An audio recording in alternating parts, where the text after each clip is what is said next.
Salut les bouseux! Pour bien commencer l'année dans la joie et la bonne humeur, nous allons nous pencher sur ce mignon concept de la tolérance pour nous rendre compte que c'est peut-être un peu de la merde.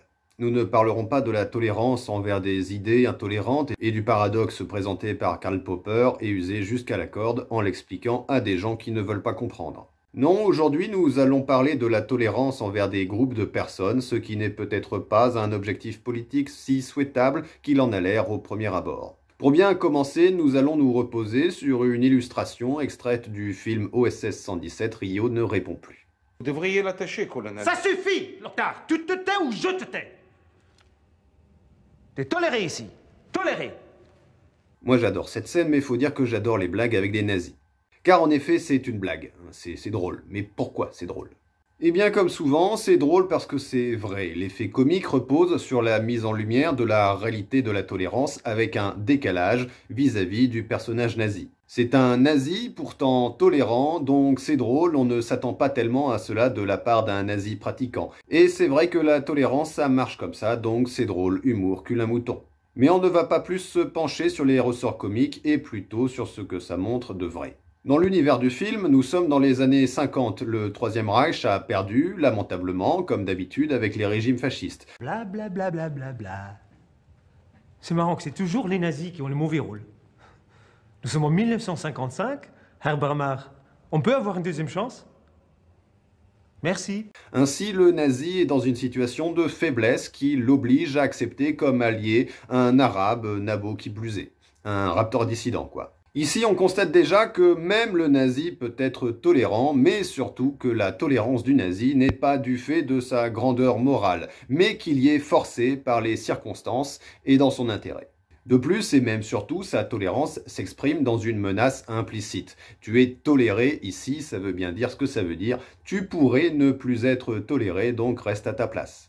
Le personnage toléré est ainsi dans une situation qui ne tient qu'à un fil, au bon vouloir du tolérant qui est tolérant parce qu'il est dans une situation de domination, dans une situation où il a le pouvoir de tolérer ou non. D'ailleurs, quelques instants plus tard, le personnage toléré sera exécuté en hors-champ. Vous avez dit de l'attacher, colonel.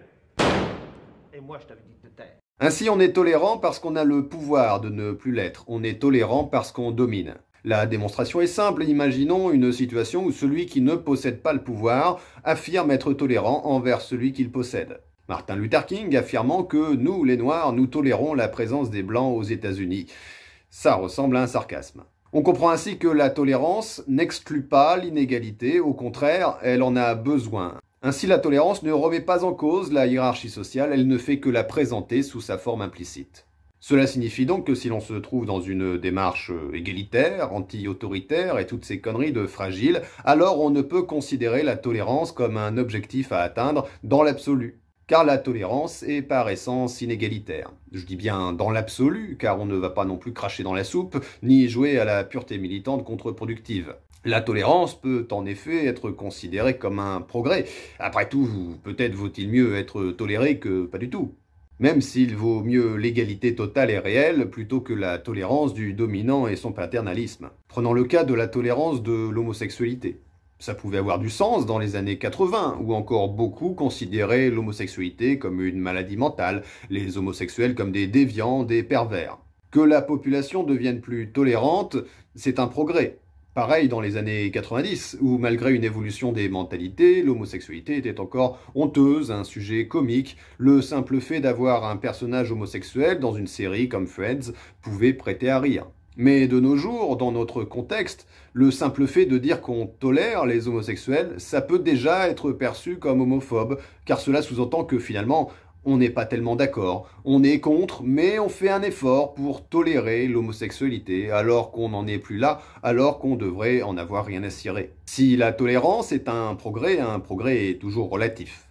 Ce qui est un progrès dans un contexte peut être un recul dans un autre. La peine de mort par guillotine, et quelle que soit sa classe sociale, est un progrès par rapport aux méthodes inégalitaires de l'ancien régime, mais rétablir la peine de mort est un recul en France du XXIe siècle. Cela signifie que dans une société qui se veut plus égalitaire, la tolérance elle-même peut être réactionnaire. Ainsi, contrairement aux rumeurs de Troll National Justice Warrior, je ne me revendique pas du camp de la tolérance, car la tolérance n'est que l'expression du paternalisme du dominant, qui accorde par grandeur d'âme un sursis au dominé, parce que ça ne lui coûte rien ou qu'il y trouve un intérêt. Bref, la tolérance, en fait, c'est déjà un peu de droite. Bla bla bla bla bla bla.